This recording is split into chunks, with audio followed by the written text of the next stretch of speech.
پہلے میں دیکھنے والوں کو عرض کر دیتا ہوں کہ یاد رکھیں کہ جتنے بھی ایسے پانی جمع ہونے کے مقامات ہیں کہ ان کی لمبائی چوڑائی کو ضرب کریں تو 225 فٹ نہ آئے، جیسے چھوٹا ٹب ہے، بالٹی ہے، واشنگ مشین ہے، یا انڈر گراؤنڈ ٹینک بھی اتنے بڑے بڑے نہیں ہوتے ہیں کہ آپ ان کو اگر ان کے لمبائی چوڑائی کو ضرب کریں تو 225 فٹ آ جائے۔ ایسی جو اوپر کی ٹینکیاں ہوتی ہیں تو جو اتنے چھوٹے اتنے کم پانی کو لیے ہوئے چیزیں ہوتی ہیں انہیں اسے کہتے ہیں چھوٹا حوض، یا اس پانی کو قلیل پانی کہتے ہیں۔ اور شرعی لحاظ سے اس کا حکم یہ ہوتا ہے کہ ان میں اگر ایک قطرہ بھی نجاست گر جائے، چاہے اس کا رنگ وغیرہ ظاہر ہو نہ ہو، کل ناپاک ہو جاتا ہے۔ یہ سب یہ اچھی طریقے سے مسئلہ جان لیں کہ اتنا ایسا کوئی برتن، ایسا کوئی ٹینک، ایسا کوئی حوض جس کی لمبائی چوڑائی کو ضرب کریں تو 225 فٹ سے کم جواب آئے، وہ سب چھوٹے حوض کہلاتے ہیں۔ وہ پانی قلیل پانی، تھوڑا پانی کہلاتا ہے، اور شرعی لحاظ سے اگر اس میں ایک قطرہ بھی نجاست گر جائے تو چاہے نجاست کا رنگ یا اس کی اسمیل وغیرہ ظاہر ہو نہ ہو، یہ کل پانی ناپاک ہو جاتا ہے۔ لہذا واشنگ مشین میں جیسے ہی ناپاک کپڑے ڈالے جاتے ہیں، جیسے ہی ان کپڑوں کی ناپاکی کا اتصال پانی کے ساتھ ہوتا ہے، کل پانی ناپاک ہو جاتا ہے۔ پھر آپ اسے جتنا مرتبہ گھماتے رہیں گویا کہ وہ ناپاک پانی اس کے باہر ہر تار میں، ہر دھاگے میں گھس جاتا ہے، اور پھر ہمارے یہاں ایسی ہوتا ہے کہ ان کپڑوں کو نکال کر پھر ٹب سے اس کے جھاگ کو ختم کرنے، ٹب کے پانی سے جھاگ کو ختم کرنے کی کوشش کی جاتی ہے، اور جیسے ہی یہ ناپاک کپڑا ٹب کے پانی سے متصل ہوتا ہے وہ بھی سارا ناپاک ہو جاتا ہے۔ اس کے لیے بہتر طریقہ یہی ہوتا ہے کہ پہلے سے ہی سب اپنے اپنے کپڑے پاک کر کے پھر واشنگ مشین میں ڈالیں، یعنی جتنا حصہ ناپاک ہے، میں نے بارہا بتایا کہ جیسے تھوڑا سا حصہ کوئی ناپاک ہوتا ہے، جیسے مثال کے طور پہ یہ اس کا اتنا حصہ ناپاک ہے، اس کو نل کا کھول دیں مناسب دھار میں کہ بہت تیز نہ ہو کہ اس پہ لگ ایک دم چھینٹے آپ پر آئیں، ہلکے سے اس سے کھول دیں، ہلکی سی دھار، اور پھر اس کو پکڑ کر ملتے جائیں۔ جب آپ کو یقین حاصل ہو جائے، یعنی دل اس میں بالکل مطمئن ہو جائے کہ پانی نجاست کو ساتھ بہا کر لے گیا ہوگا، تو بس یہ کپڑا پاک ہے، پھر اس کو واشنگ مشین میں ڈال دیا جائے۔ اچھا، اگر آپ نے کپڑے دیے اور آپ کو نہیں پتا کہ واشنگ مشین میں کوئی کپڑے ناپاک بھی تھے یا نہیں تھے، تو شریعت پھر ان تمام کپڑوں کو پاک ہی کہتی ہے، جب تک کہ آپ اپنی آنکھوں سے کچھ ناپاکی کو نہ دیکھ لیں۔ آپ صرف گمان پر یہ نہیں کہہ سکتے کہ یہ ہو سکتا ہے گھر والوں نے کوئی کپڑے ایسے دھو دیے ہوں جو ناپاک ہوں، تو وہ پاک ہی ہیں، اور جو ناپاک اگر آپ نے دی ہیں تو پھر ضرور سب کے سب ناپاک ہے۔ اب یہ گمان نہیں آپ کر سکتے کہ شاید اتنا پانی بہہ گیا ہو کہ وہ نجاست بہہ گئی، کیونکہ واشنگ مشین سے دھوتے ہوئے اتنا پانی عموماً بہتا نہیں ہے۔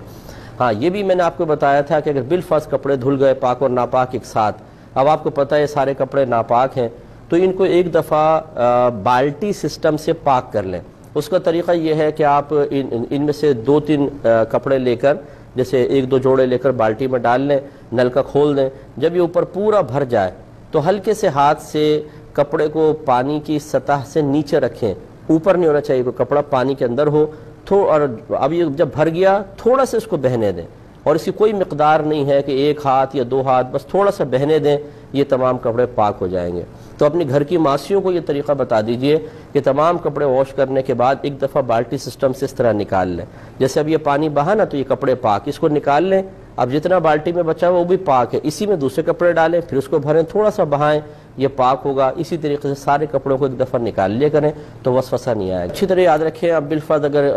ناپاک کپڑے تھے اور ان کو پاک نہیں کیا گیا، اسی طریقے سے مطلب ہٹ دھرمی کا مظاہرہ کر کے ان کو بس نچوڑ نچاڑ کے وہ رسی کے اوپر ڈال دیے، تو یقینی سی بات ہے وہ جب کپڑے ناپاک ہیں تو رسی بھی ناپاک ہوگی۔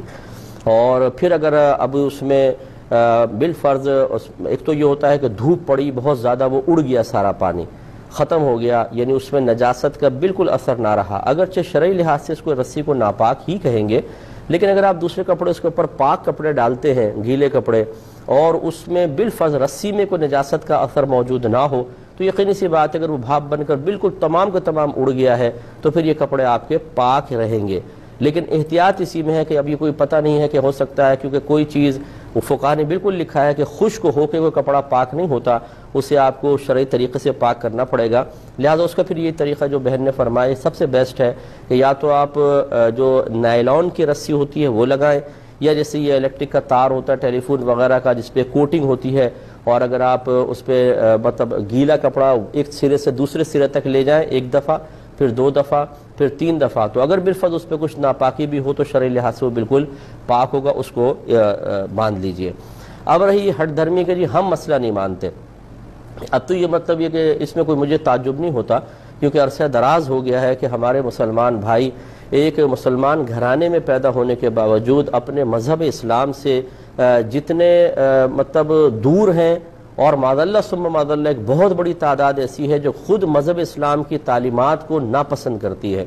وہ ایک آزاد زندگی چاہتے ہیں۔ ہاں باہر کے ملک میں جائیں تو وہاں کے قانون کی تعریف بھی کریں گے اور اس کو فالو کریں گے، دبئی چلے جائیں، یو کے چلے جائیں، یو ایس چلے جائیں، یہاں شترے بے مہار ہوں گے، وہاں بالکل سیدھے چلیں گے اور تعریف کریں گے کہ نہیں بھئی بہت اچھا قانون ہے اور اس کو بالکل فالو کرنا چاہیے۔ لیکن جب دین اسلام کی باری آتی ہے تو اپنے مذہب اسلام کی تعلیمات کو حقیر جان کر اپنی ہٹ دھرمی کا مظاہرہ کرتے ہیں، اور یہ اپنی آخرت کی بربادی کا بہت زیادہ سامان کرنا ہے۔ یہ میں بارہا یہ جملہ کہتا ہوں، حضرت علی کرم اللہ وجہہ الکریم کا قول بھی عرض کر دیتا ہوں، اور وہی اس کا خلاصہ بھی میری بات کا یہ ہوتا ہے۔ آپ نے فرمایا دنیا کے سارے لوگ سو رہے ہیں، یہ جاگیں گے اس وقت جب ان کو موت آئے گی۔ تو مرنے کے بعد تو پتہ چل جائے گا کہ تعلیم شرع کا مذاق اڑانا، اپنے نفس کی خواہش پر عمل پیرا ہونے کے لیے ان سے بیزاریت کا اظہار کرنا تاکہ نفس کو پابندی ہی برداشت نہ کرنی پڑے، یہ آپ کے لیے کوئی نافع نہیں ہے، یہ آخرت میں بہت شدید وبال رکھتا ہے۔